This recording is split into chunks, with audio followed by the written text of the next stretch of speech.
Because it matters. Access control systems play an important role in smart buildings. The benefits they provide to building users as well as to the facility manager are discussed in this episode. Let's explore the world of safe, secure, and seamless access solutions together with our host, Wilma Werner. Hello, everyone, and welcome to a new episode of Because It Matters, the podcast where we open the doors to innovation, merge aesthetic with function, and security with elegance. On today's episode, where we talk about the navigating of the future of modern access control, I do have two guests on this episode, Felix Hoellt and Dirk Schmid. Welcome, gentlemen. Good morning. Hi, Wilma. Hi. Please, gentlemen, introduce yourselves briefly. Why are you an expert on this topic? Felix, you may want to go first. Yeah, let me please start first. So thank you. Hi, everyone. I'm Felix Hoellt. I'm the business owner of Electronic Access Control. I'm 13 years now with dormakaba, and I have around 18 years experience in the building industry. Thanks, Felix. So I'm Dirk Schmid. I am leading the Impact Academy at dormakaba. I'm with dormakaba for more than 10 years now, and generally in the position where we train our customers, teach them methods, show them our products, bring them into the product experience, and show them how they can use them the best way. And since the two of you are experts when it comes to access to buildings, do you observe yourselves when you enter a building, preferably one that you're not yet familiar with, that you have a special look on the locks over there and how the building is secured? Well, yeah, I can tell you, like, when I'm on vacation with my wife, she always pulls me away from everything that I'm looking at, whether that's sliding doors, door closers. Then you get your hotel key cards and you look at who's the provider and you look at your hotel room lock, and it's terrible. You can't turn away from it. Yeah, I feel the same. So usually when I'm away and I'm in a hotel or something like that, and I first check for sure who's the provider of the plastic card and the hotel locks. Yeah, that is. I think that is almost the same like Dirk said. Well, we probably can't get away from that. And without naming any companies, of course, but have you ever felt like, I would prefer a different company? No, you know what the funny thing is to me is when you're in those hotels where you still get these old-fashioned mechanical keys and a boat anchor hanging on it, and then you got to carry that thing around all day. That's rather a disappointment, but no, really, I think it's good to have competition. I think it's also good for us to sometimes see, now we could probably do better, or sometimes you might even take some good ideas away from it. Oh, do you remember those?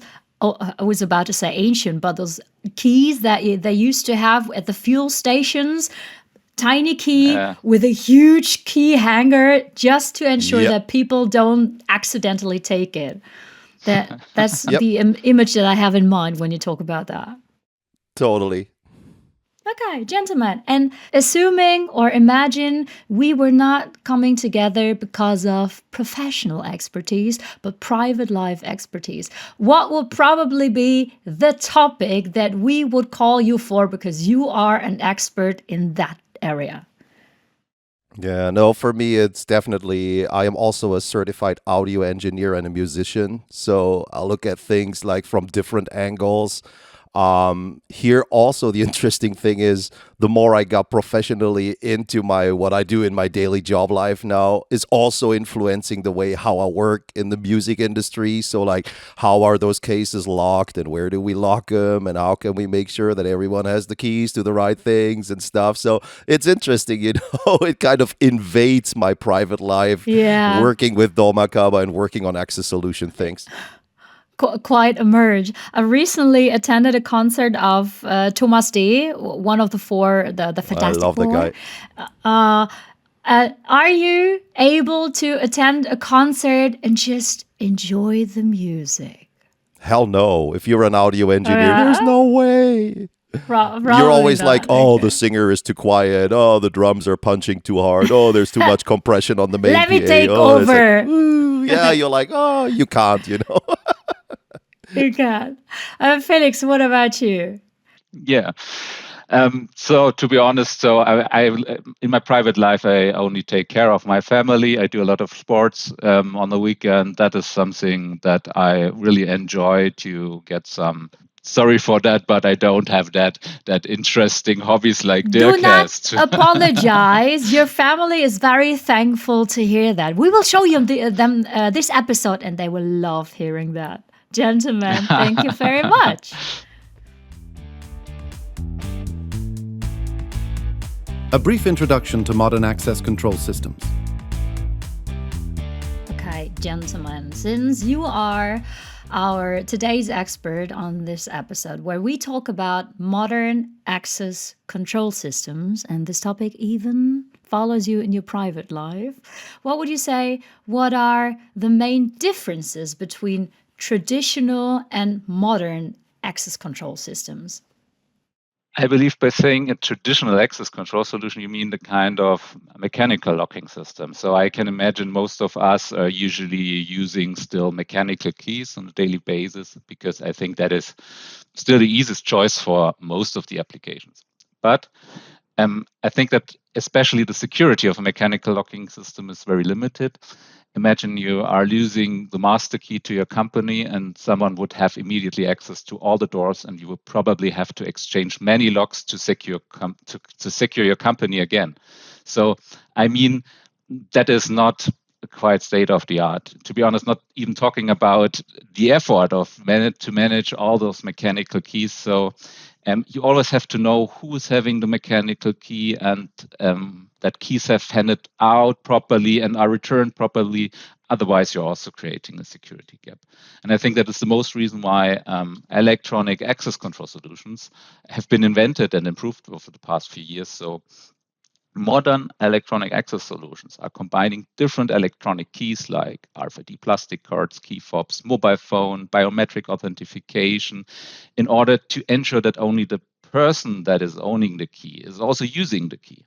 And as the administrator of the access control solution, you can easily create new keys. You can manage who has access to when and to which door, and you also get a feedback when a key was used. I think that is the most difference to modern, to traditional electronic access, to traditional access control solutions.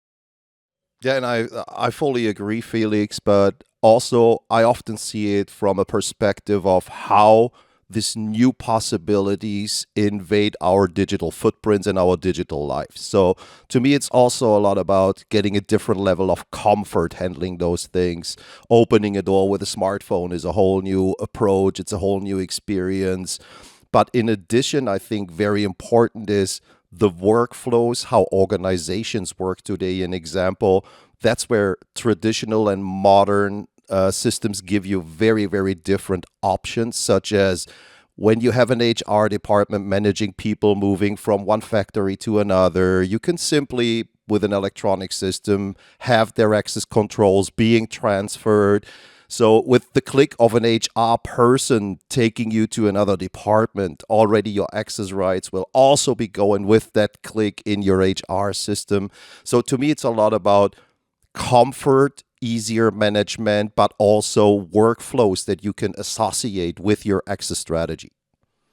When you just mentioned companies and the HR department, I was thinking of huge modern smart buildings. What would you say? What role do these access control systems play right now, and how common are these? Well, here we have to differentiate a lot between what countries you are looking at, as an example. Just to give you an example, we have a very huge Chinese trading company. I'm not sure if I might say the name. Without but naming anyone.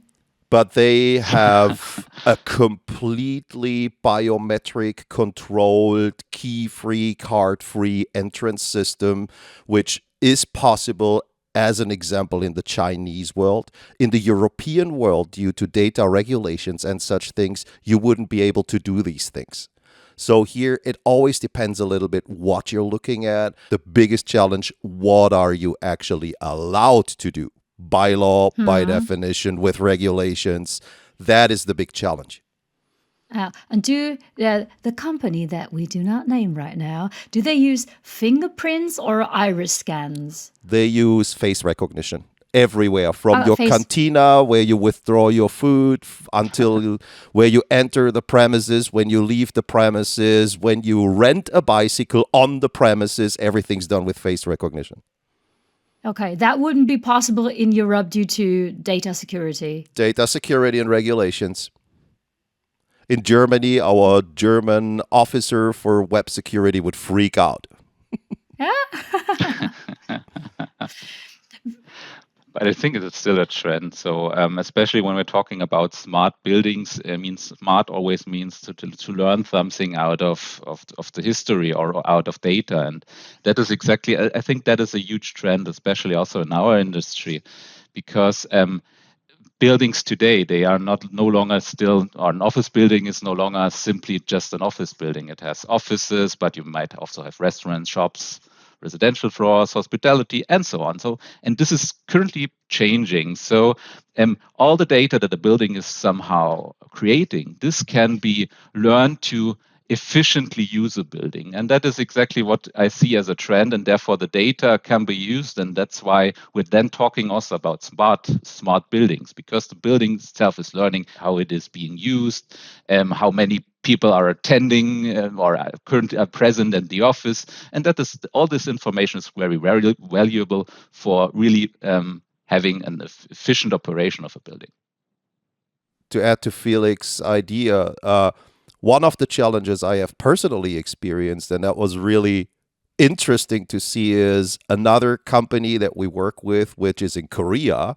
When they change shifts from the morning to the afternoon shift, 25,000 people enter the factory and 25,000 people leave the factory at the same time. That's also something that needs quite some intelligence to manage. I can't imagine. I can imagine that. Yeah, that was the first time I saw a company with a 3-lane highway going into the factory. Yeah, and 50,000 people moving at the same time, besides football Yes. stadiums, by the way. That's crazy. And besides the aspect of data security, what further worries or disadvantages do you face or do you have to argument for when it comes to using biometric systems? Well, it's of course all the givens that we have by legislation. There is laws in certain countries that would not, in example, allow you to put a real recording camera into a public space. So those are limitations. Then the big old question is always, where do you manage and store the data? So where are the servers located? Are they within the country? Are they elsewhere? Which to us is a challenge because, of course, we also have the tendency to go into cloud systems where you can do things remotely, manage them on a global base. So this is one of the, I think, very big challenges we have today, data management. Then a little bit thinking about blockchain. Where is the data going? What's it utilized for? Who's in charge of data management? So-called housekeeping of your data.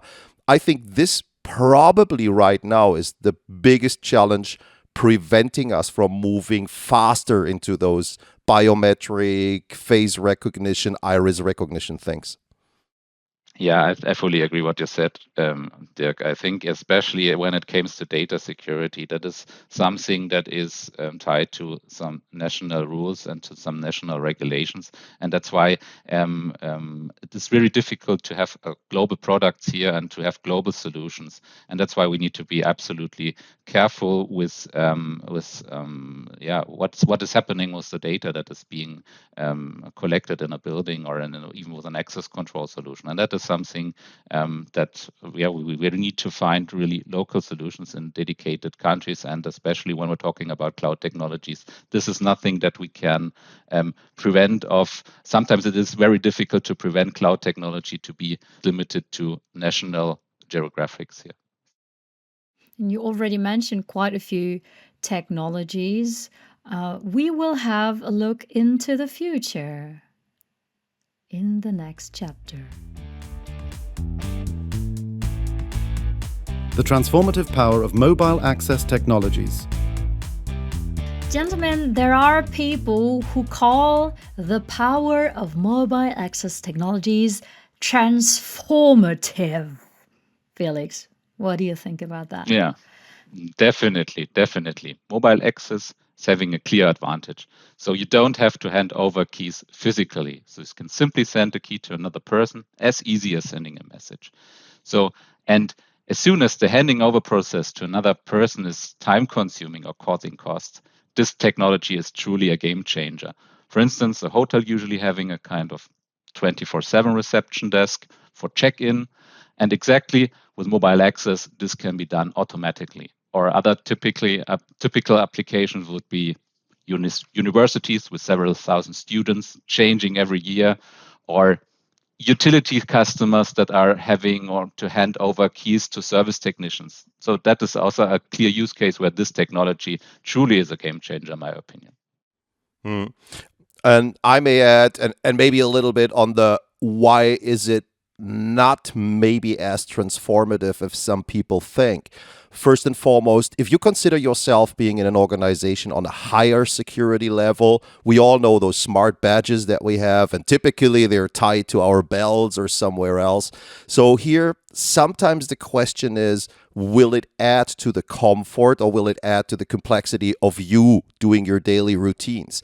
That being said, it's of course a little quicker to grab that badge and hold it in front of a reader than it is to get your phone maybe out of your jacket, out of your pocket, and present it to the reader.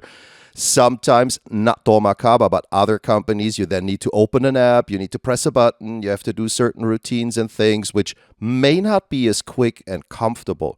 But I totally agree to what Felix said.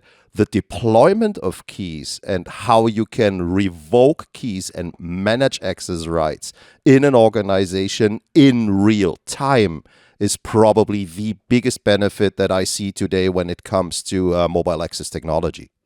So if you weigh the advantages against the disadvantages, the two of you agree that the advantages are way bigger. Yeah, definitely. I mean, even in corporate environments, for sure, on a daily basis, most of the employees are still using the badge. But as soon as you're having some visitors coming to your company, then for sure, that also makes sense. No matter if that is an external employee or this is a guest, also there, you always have to have a kind of reception desk where you welcome the people, and that in future you can simply automatically transmit or provide keys to guests, to visitors, and that is also optimizing your business processes in a very dramatic way here. Plus all the employees who have forgotten their keys at home and need some help by the reception desk. I often observe that when I'm visiting companies. Even if you take it to a private life situation where you're on vacation, you forgot to water your plants, and you want mom and dad to quickly go into your apartment and check after them. You can do this from the airport, just deploy them a key. Or also the reverse situation, you came home earlier from your vacation and mom and dad still have a key. You can revoke it as you're entering the apartment because you might not want to have them walking into a weird situation. Yeah. I recently had that situation at a friend's apartment. She was on vacation, sabbatical for 6 weeks, and I needed to get something off of her apartment. And the organization that it took and the communication between her, a friend of hers, her parents, who are not even close to the city that we live in, that was a hassle. Oh, yeah.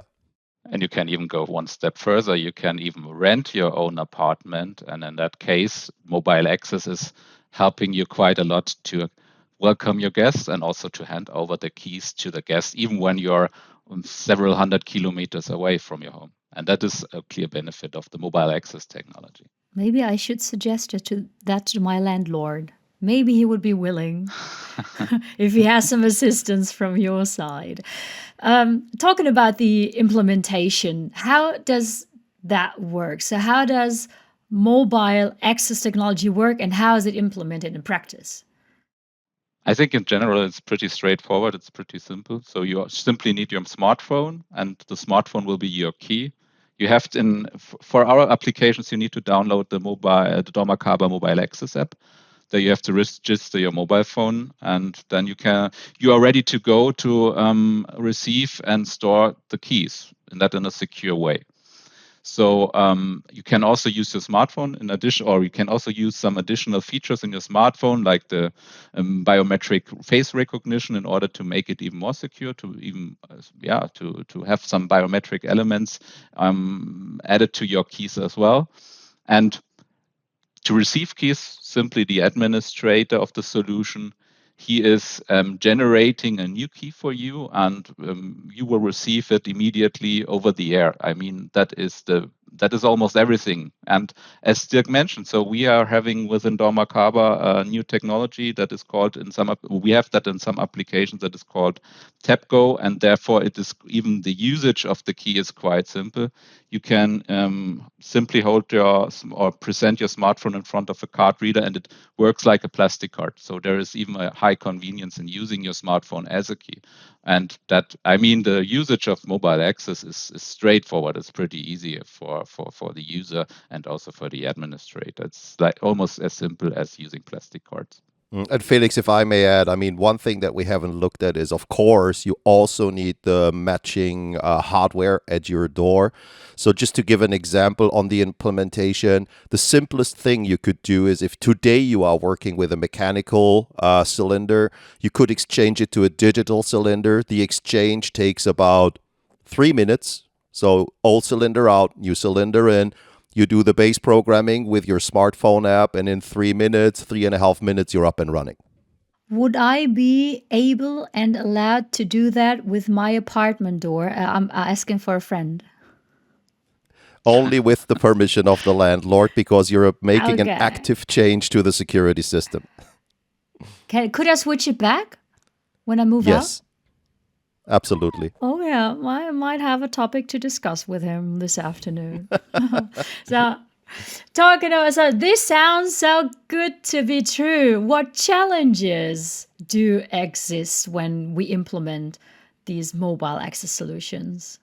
Because I do need some more information from my landlord, Yeah, well, the interesting thing is you To be just honest. mentioned one, since if you're in a rental situation or if it's an apartment complex, you typically have that shared main entrance door where everyone needs to go through, and then you have your personal apartment door. So just to mention one of those challenges is, it only makes sense if the main apartment door or the main building door plus your apartment doors are moving to that next step. Otherwise, you'll still need the key for the lower door and then the key for the upper door.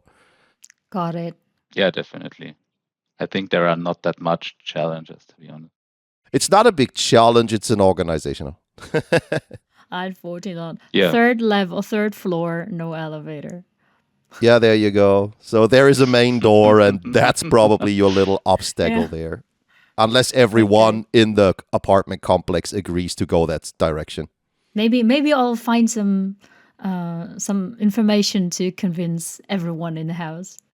And I mean, a challenge, maybe a professional challenge, maybe to also mention one in that area is, we still, and the locksmith community is an aging community. If you ever have been to a Yes. locksmith convention, they are typically 50 plus, maybe even 60 plus, and sometimes convincing them to go away from their traditional key business Yeah. into such a new technology where all over a sudden access rights have to be stored somewhere, have to be electronically managed, can sometimes be a challenge. Just to give you a funny example, when we introduced this for the first time in Italy, and we had this huge locksmith convention coming together, and we introduced them mobile access, and the guy looked at me after my presentation and walked me out and said, "You know, my friend, in Italy, you're only the boss if you have the biggest keychain."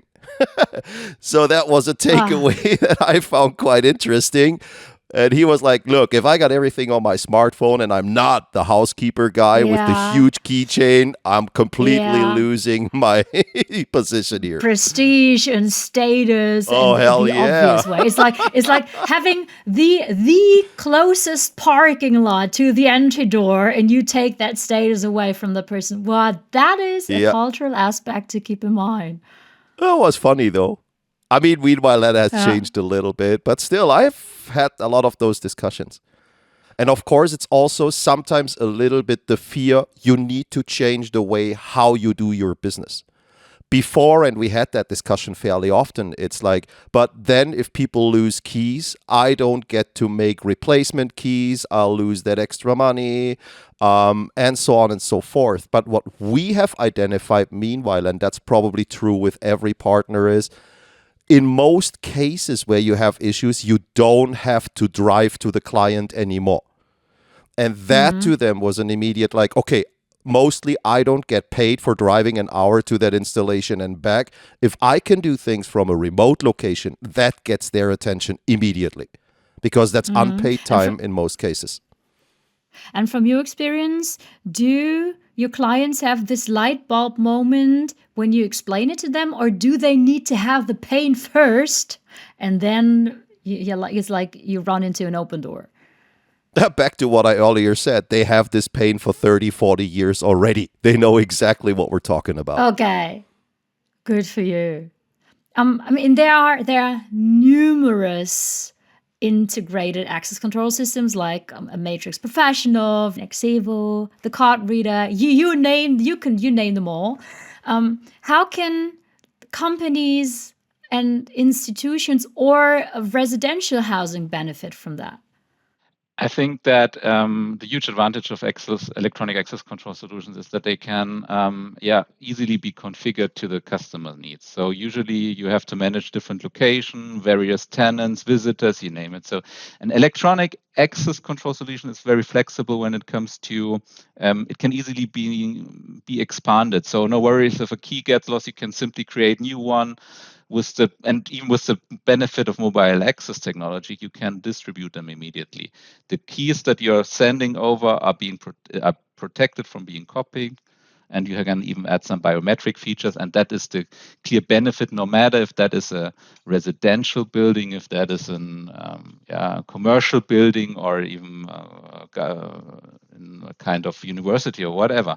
That is the clear benefit of the solution. Yeah, and may I add, Felix, that we also have a couple of dedicated solutions for dedicated target groups. As you know, there is like people that are typically only in the Airbnb business. There is rental companies. There is this big shared office spaces. There is huge organizations. And of course, needs behind those things are completely different. So some of the solutions that we have out in the market are tailored to very, very specific parts of that community. Just to give you an example, Recivo is one system that we recently launched that addresses the private and home rental market with rental organizations. And of course, in the end, and Felix, you may laugh at that because you constantly hear me saying it, in the end, all of those solutions open and close a door, period. That's what they do. But what it does in the workflows and what it does behind that, like, and we have to send an invoice to the person and so on and so forth, that is where the solutions differ a lot from each other's. Yeah, exactly. It is really pretty much tailored to the workflow or the usage of the solution. So if you have a residential building, for instance, then the workflow itself is fully different. You usually are not having a kind of administrator in a residential environment. I think that is clear. But overall, as you said, at the end, we are always opening and closing the door. And that can be easily be done with your smartphone in future. And I think that is almost the same, no matter if that is home or your office or whatever. Yeah. Well, just a funny number on the side, Wilma, just a funny number on the side is there is 120 parameters when it comes to go through a passage. That's a lot. From air pressure, the wind that's blowing against the door, to the humidity level, to how hot it is, to how many people at once, how many people in a day, what's the usage frequency. There is a lot to consider for a simple door. Yeah. And in order for it to be easy of use, nevertheless, there needs to be a very good planning and designing system behind it. Future-proof access control systems. Now that Architects and planners do have to keep all this in mind: the usability, the interface, security, and everything. And it needs to feel like it's super low effort to use it. So, what factors should architects and planners consider when they select an access control system? I think that the fear factor number one is definitely norms, forms, and laws.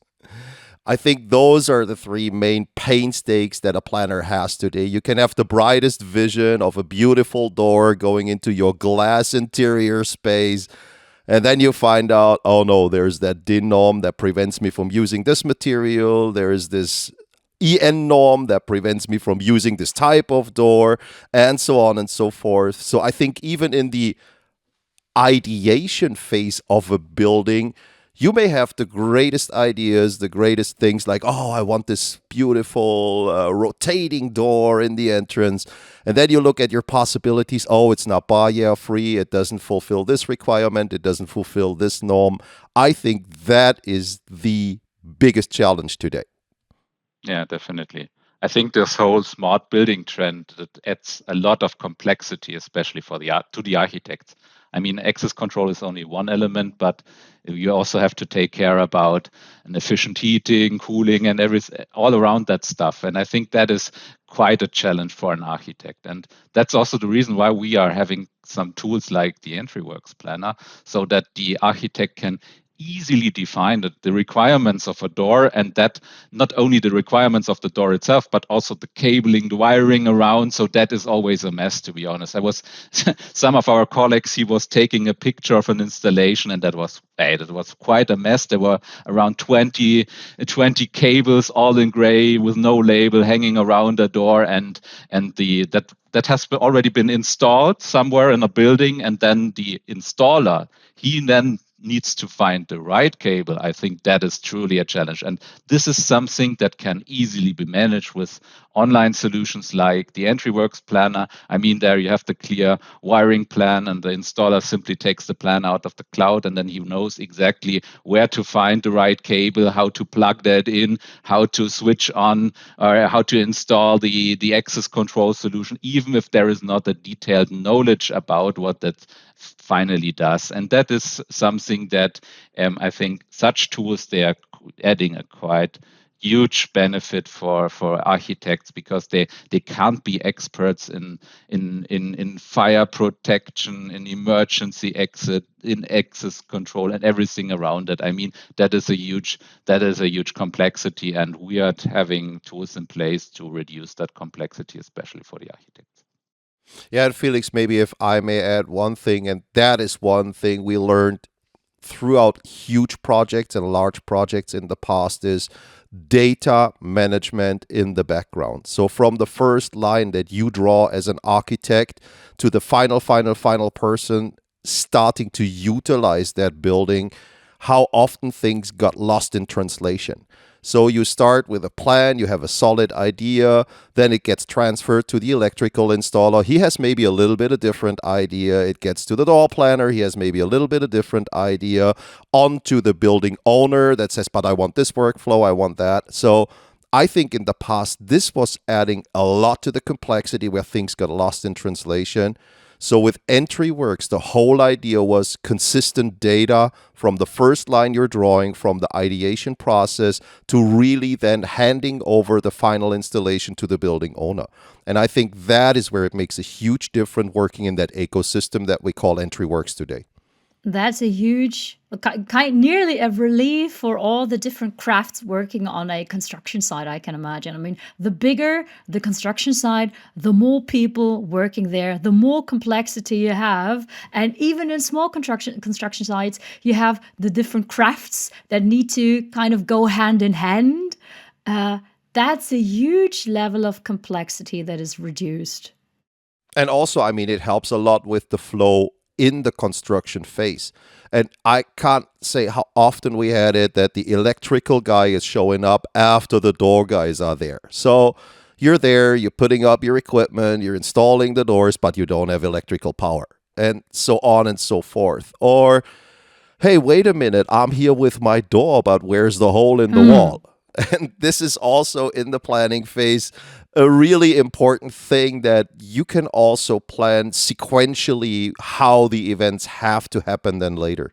Any further ideas that you think EntryWorks can help planners, architects, implementers, and the ones who need to keep the maintenance after that? Well, to be honest, to me, the biggest advantage that I have experienced in a recent project that we are working on is, in the end, you need to define how that door is behaving in operation. How long will it stay open? How fast will it close? Who's allowed to walk through that door? And so on and so forth. In the past, it was super difficult to do the setup and the commissioning of such a door. So that being said, is you're coming from a complex installation with all the cables, the sensors, and everything you need to install around the door. But then you had to go into the next phase of doing the setup and commissioning that door for its functionality. Here, EntryWorks makes an enormous difference, because you define those parameters along the designing phase and along the ideation phase. And then the installer has to do nothing but taking those definitions, taking his smartphones and loading them to that door. So that being said, is to give you an example, a complex door like a fire exit door in a bigger building, it would take you typically like an hour and a half to commission it, adjust the sensors, get everything up and working. In EntryWorks, you do the electrical setup, you install the cables, the sensors, you download the door's definition, and in 5 minutes, you're up and running. The interesting thing here is that we are creating a so-called digital twin in a cloud system, where your physical door is constantly compared with the theoretical door in the cloud. And so we're constantly matching, is this the right thing? Does it have the right sensors? Is the right hardware installed? Is this the right door opener, the right type of door? And that is really the enormous benefits also to the installers. Yeah, I mean, it is the whole process from the very beginning until the building is really being used or operated. And maybe that hasn't been mentioned so far, but an additional advantage is because the architects, when they define an emergency exit door, for instance, then for sure a huge building has several doors that have almost the same requirements, so they can use the same door template for several doors, and then it is pretty easy even from the design phase down to the installation phase, because all the doors have using the same template within EntryWorks, and so also the installation of those doors is pretty similar, and it is straightforward. It is pretty fast, pretty easy also for the installer, because he has to do always the same steps in order to install the door and to make it up and running. And you have the technical requirements, the physical requirements, and I'm thinking of the regulatory requirements as well. How can EntryWorks support planners and architects to meet them? Yeah, exactly. Like I mentioned with the door templates. So I think when it comes to the door templates, the architect can be sure that they are also meeting the regulatory requirements, because they are somehow standardized. There is a picture in the EntryWorks planner how everything is wired, how everything is working together. You get a part list of all the components that are needed in order to make the door compliant to the regulatory norms. And with that, the architect can be sure that what he is designing, that this also meets the compliance afterwards, and that is a huge benefit, I think, as also for the architect. I mean, that is always a challenge, and that is always a risk when they are trying to add some features like fire protection, emergency exit. That is always a kind of risk to really meet the compliancy finally, and that is with EntryWorks pretty easy task. So what Felix didn't mention, and I think that's making their life so much easier, is we use BIM modeling for pretty much every complex door that we're offering.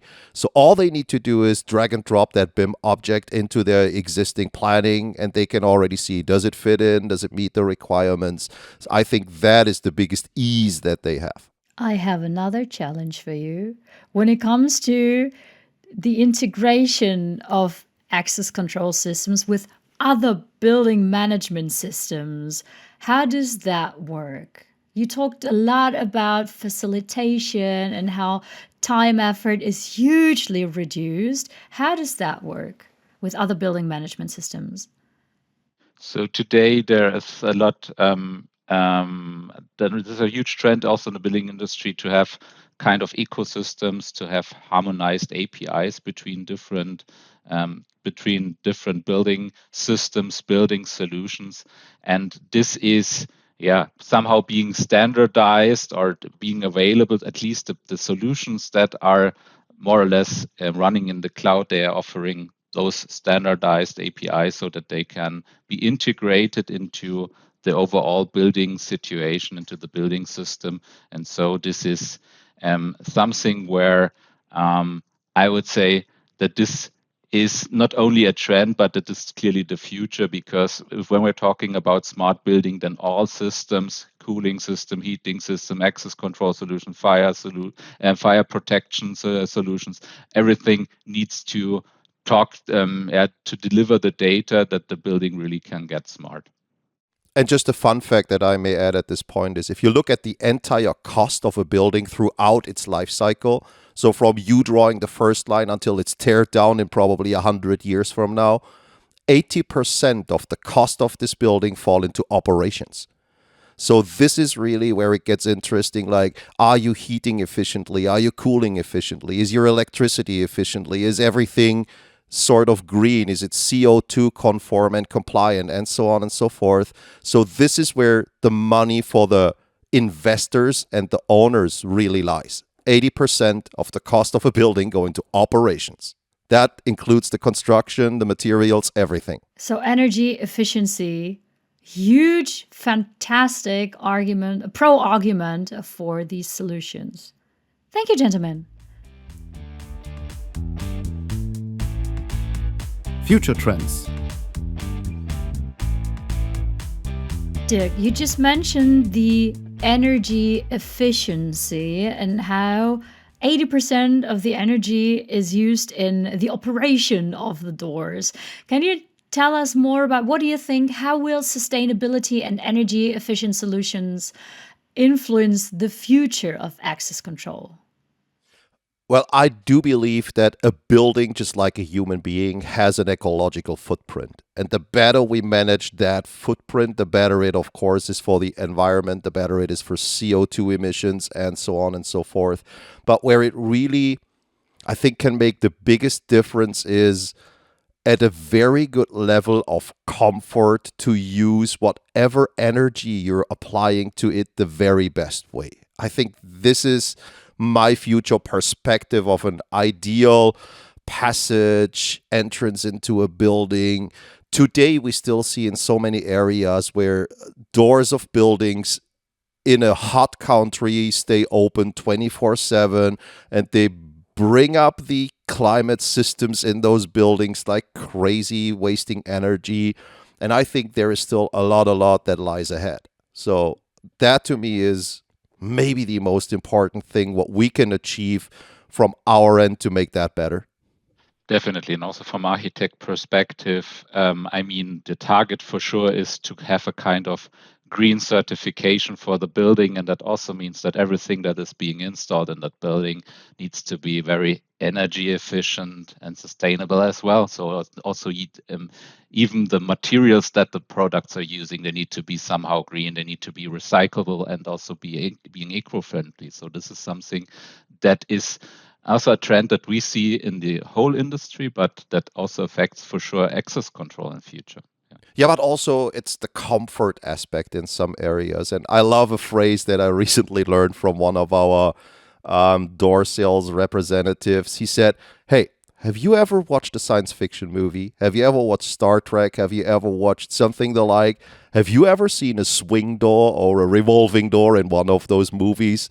Sliding doors is the way to go. So to me, that was a funny thing, like, okay, where are we going to? And honestly, I agree, I've never seen a science fiction movie where a door doesn't slide open. So maybe that's something to focus on. I recently watched episode 1 to 6 from Star Wars. And yes, that's true. On every ship, even the Death Star, there are only sliding doors. That's true. Yep. We should install the sound as well. Maybe they would sell even better then. We could do that. But honestly, that was funny, and I thought about it, and I was like, okay, you can go Yeah, through he has a every science point. fiction movie you got on mind. You'll never ever see a swing or a revolving door. Never. Yeah, that was in the Western movies. That's where you have swing doors, actually. Yeah, the good old saloon swing doors and stuff. But then again, I mean, a standard door, we consider that a swing door, where you have a door blade and a handle and you open it manually. I've never seen one in a future movie, so that might be a trend, something No, to I'm think already about. looking forward as soon as the Star Trek doors are available, because then you simply have to walk through the door. The door will automatically identify you, and it will open and close after you walk through. And I think that should be the overall vision, the overall target for the future of having a smart door in future. But we are almost there, to be honest. So there's not that much missing today.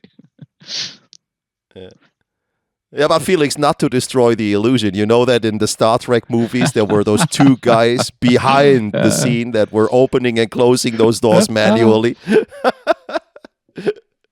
Felix and Dirk, if you have to decide if you are rather Team Star Trek or Star Wars, what team are you in? Ooh, I would say Team Star Trek. And Dirk, what about you? People always say you're so cuddly you could be Chewbacca, so there's my choice.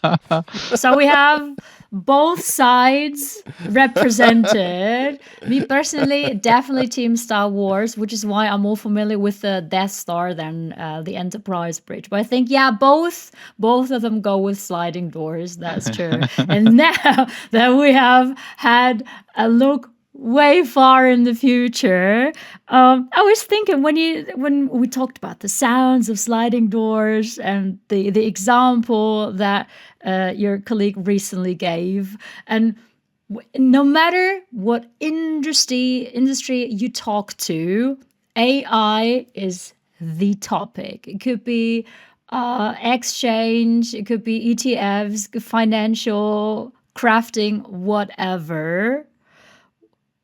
What do you say? What role do AI and machine learning play in the advancements of access control systems? I think at the moment there are two major trends when it comes to AI. One trend is the data analysis. So AI always needs data to analyze data, to learn from data. And as I said, I mean the biggest task that the AI has to do is to use a building efficiently, or to organize or operate a building efficiently. And for instance, you have that was a quite interesting example. Some of my colleagues was telling me some days ago. For instance, imagine you have a kind of company and you're having a canteen for your employees. The AI could then help to analyze how many people are really working on site in order to order the right amount of meals in advance. So even combined with the information, if there is a kind of amount of vegetarian meals, for instance, that is needed. And that is something where AI comes into place and can really help to operate buildings efficiently. And also, for sure, in the access control environment, it also helps to further learn to identify people. So in high security applications, it might be needed to really ensure that a key can only be used by the authorized person. And that is something that we are already seeing today by combining biometric and even health data. So AI is able to recognize further patterns. For instance, it could be measuring your heart rate, your blood pressure, your body temperature on a smartwatch. And this is guaranteeing that only you as a person are really using your key in order to enter a building. And that is something where also AI comes into place. And I would also think of smart sensors as an example. I mean, today the challenge is, how fast do you want to walk through a door? Are you walking by the door? Do you want to really go into the door? So what we are currently working on is like sensors that detect your behavior. So how quickly do you walk through the door? How fast should it open? How fast can it close as you've been passing the door? In addition, there is also a lot of, for the Argus V60 as an example, learning scenarios. How often do people have a trolley with them? How often do they pass with children? So based on that intelligence and information, the sensors can adjust themselves to an optimum usage. And I think that's also something in the AI world that's very important to us, making a door smarter by recognizing what you're intending to do. And we had that example in bigger shopping malls. If you walk along the facade of the building, but you're not really intending to enter the mall, the doors would still go open. But how if you're walking by the building, the door would remain closed? Energy efficiency, perfect, but also users' comfort, because if at the same time you have a person leaving the building from the inside, you don't get those collision scenarios where people want to go in and out at the same time. The swing doors are falling into one or the other direction. So there's a lot that we could also achieve with AI. I was just imagining myself approaching the door, and probably the door would swing open into my direction. So I prefer that solution very much. Gentlemen, please tell us, what is the zero trust security model, and how can that be implemented in access control systems? Felix, you go first. So the zero trust model is usually, as far as I know, used in the IT industry. So that is, it means that even if you are in a closed environment like a company network, you still have to authorize yourself with your name, with a username, password. So nobody is trusting you, even if you are using trusted hardware. So it is similar in access control. It is quite similar. You need to ensure that a key, or even if you are inside a building, that only an authorized person is using a key, and that this key is not being misused by another person. And transferred to electronic access control, that could be something additional a person knows, like a PIN code, or a biometric element like a fingerprint or face recognition. And that is something that could further improve the security in a company, for sure. Not simply believing that because somebody is having a plastic card or a key, that this is also the right person that is using the key. Yeah, so for us, there is a big difference. We have two ways how we look at this. One is called identification, and the other method is called verification. So identification to us means you have a key, you have a card, you have whatever else. But verification to us would mean you have to apply an additional way of identifying yourself, being a PIN code that you need to enter on a pad, be it a biometric picture, be it face recognition, be it something else that really makes clear to us that you're not using someone else's badge. This is really you using your personal credentials. They will probably edit it from this episode, but I was thinking of movies where they chop people's fingers off to get their fingerprints. I hope this is not possible in the future. Sorry for that example. So no fingerprints. No, it depends on your biometric device, actually. No, fingerprints is good because we also have live scanners that really detect whether the presented body part is still alive or not. That's an idea. That technology exists already. But the reason is not because you're chopping off the finger, because somebody would use a 3D printed finger instead, and then you could have the possibility to enter the room, even if he has your fingerprint. Yeah, that sounds way easier. And that's really calming me down, reassuring me. Thank you very much. Gentlemen, what do you think generally? What future developments? So technology that is already able to scan whether my finger is still alive or not, this is already reality. What future developments do you expect in the field of access control technologies? I mean, today there is still a lot of progress regarding mobile access technology and also cloud-based access control solution. I think those are trends that are currently going on. But in addition to that, I see that as this interface topic that we covered some minutes ago, that this is for sure a trend that will increase in the next few years dramatically, because smart buildings need to exchange information, needs to exchange data, and that also means that interfaces must be available so that the different solutions can really interconnect to each other. And that is one of the most important trends I see at the moment. And the other thing that also is getting more and more critical is cybersecurity, for sure. Because even you could have the best access control solution, as long as your IT is not secure, then you have the possibility of hackers getting access to your access control solution. And that is also a risk that and also a trend in our industry, that you need to be pretty up to date with your access control solutions. When you're having an access control solutions, have it up to date and use the latest version, update your firmware and everything around that. So that is also a huge trend that I see at present and also in future. Yeah, other trends I would also see, and I mean, there is things that corporations are working on, is to get rid entirely of whatever you call an access media, be it a smartphone, be it a badge, by analyzing the way you walk, by your features, by your face recognition, your heart rate, and so on and so forth. So there's a couple of things that are currently being looked at. There is already some security systems utilizing that technology. So basically the system identifies, how is he walking? Is he pulling his leg a little bit on the left, on the right? Is that really him? So there's a lot of interesting things going on. And I can only add to Felix, I think when it really comes to making it even more comfortable in our digital lives, what we do, that to me is the future that we need to work on. And comfort to me means comfort with a high level of security. That maybe differentiates it there.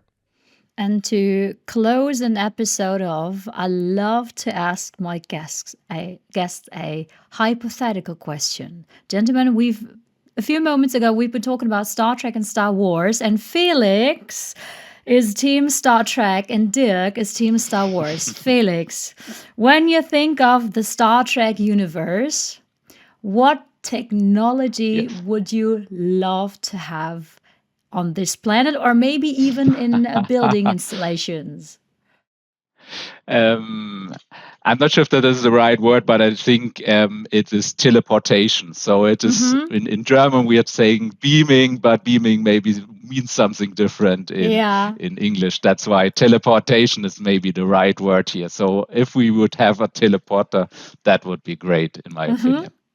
And Dirk, what technology would you love to borrow from the Star Wars universe? Well, I tell you what, one of my most favorite sketches in the world is Eddie Izzard. It's called the Star Wars Canteen. And what I really would like to have is those food replicators, where you just push a button, there's your perfect coffee. You push a button, there's your steak and fries. I would love that. Cool. But that's not Mos Eisley what you're talking about, is it? No. It's Eddie Izzard. He's a comedian from the UK, and he has this funny episode where he describes how Darth Vader goes into the Star Wars canteen. I know that one. Yeah, and then it doesn't work, like, screw you. Exactly. And then, it's hilarious. I'm going to kill you with that tray. It's wonderful. Yeah, going to kill you. Yeah, that doesn't help here. What food would you replicate then? Oh, I'm an Italian food guy. I love Italian food, so a wonderful lasagna, some nice spaghetti aglio e olio. There's a lot of things I can think of. Felix, how about you? Favorite foods? Italian food, I agree. That is also my passion. Passion. I would say it is even my passion. Yeah, Italian food is my passion. Yes. Yeah, I would join, and I would go for the wine. Awesome. Gentlemen, thank you for being my guest on this episode. I say thank you to Felix Hoellt. Thank you very much. Thank you for having us. My pleasure. And I say thank you to Dirk Schmid. Hey, thank you, Wilma, for the fun talk. It's been a pleasure to be here.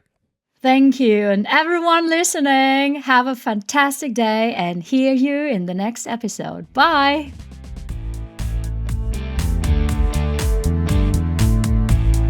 That was Because It Matters, a dormakaba podcast. New episodes every month wherever you can listen to a podcast and on dormakaba.com.